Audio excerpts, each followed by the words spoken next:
India में करोड़पति बनने के लिए हमेशा बड़ी सैलरी की जरूरत नहीं होती। बहुत लोग सोचते हैं कि करोड़पति वही बन सकता है जो महीने के लाखों कमाता हो, लेकिन सच्चाई इससे बिल्कुल अलग है। इंडिया में लाखों ऐसे लोग हैं जो नॉर्मल सैलरी के बावजूद धीरे धीरे करोड़ों की वेल्थ बना लेते हैं, और इसका सबसे बड़ा सीक्रेट है कंपाउंडिंग। कंपाउंडिंग को दुनिया का 8वां अजूबा कहा जाता है। एल्बर्ट आइंस्टाइन ने भी कहा था, compounding is the 8th wonder of the world.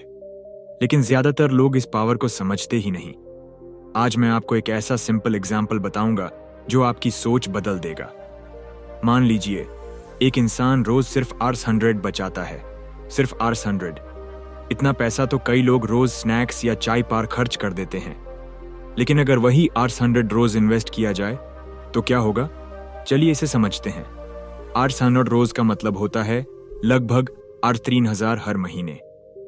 अगर आप इस आर्स 3000 को किसी अच्छे म्यूचुअल फंड या इंडेक्स फंड में इन्वेस्ट करते हैं, जहां एवरेज रिटर्न 12% के आसपास होता है, तो 10 साल बाद आपके पास लगभग आरएस 7 लाख हो सकते हैं, सिर्फ आर्स 3000 महीने इन्वेस्ट करके।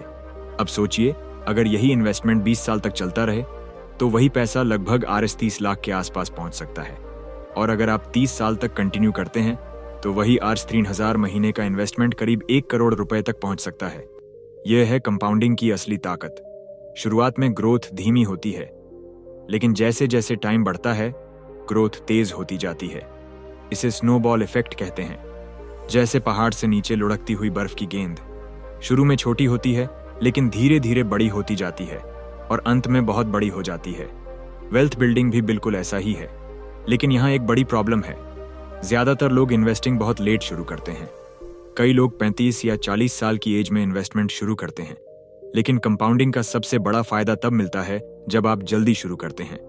अगर कोई इंसान 22 साल की एज से इन्वेस्टमेंट शुरू करता है तो उसके पास सबसे बड़ा एडवांटेज होता है टाइम। टाइम कंपाउंडिंग का सबसे पावरफुल फैक्टर है। मान लीजिए 2 लोग हैं।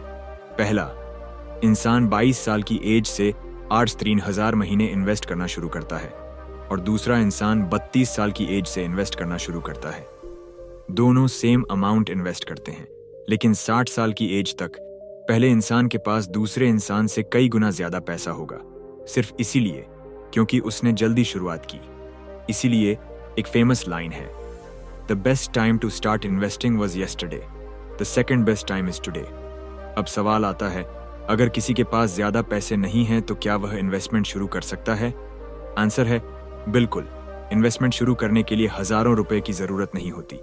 आज इंडिया में एसआईपी सिस्टम की वजह से आप सिर्फ आर 500 से भी इन्वेस्टमेंट शुरू कर सकते हैं। आर 500 इतना पैसा तो कई लोग वीकेंड पर स्नैक्स में खर्च कर देते हैं, लेकिन अगर वही पैसा हर महीने इन्वेस्ट किया जाए तो लॉन्ग टर्म में बड़ी वेल्थ बन सकती है। रिच लोग इसी प्रिंसिपल को फॉलो करते हैं। वो पहले इन्वेस्ट करते हैं फिर खर्च करते हैं, लेकिन मिडिल क्लास लोग अक्सर उल्टा करते हैं, पहले खर्च करते हैं और फिर अगर कुछ बच जाए तो इन्वेस्ट करते हैं, और अक्सर कुछ बचता ही नहीं। इसलिए एक सिंपल रूल याद रखिए, पे योरसेल्फ फर्स्ट। मतलब सैलरी आते ही सबसे पहले इन्वेस्टमेंट करो, जो पैसा बच जाए उससे खर्च करो, न कि पहले खर्च करो और फिर बचा हुआ इन्वेस्ट करो। एक और बड़ी गलती लोग करते हैं, वो शॉर्ट टर्म में जल्दी पैसा कमाने की कोशिश करते हैं, कभी क्रिप्टो न कभी ट्रेडिंग, कभी रैंडम टिप्स।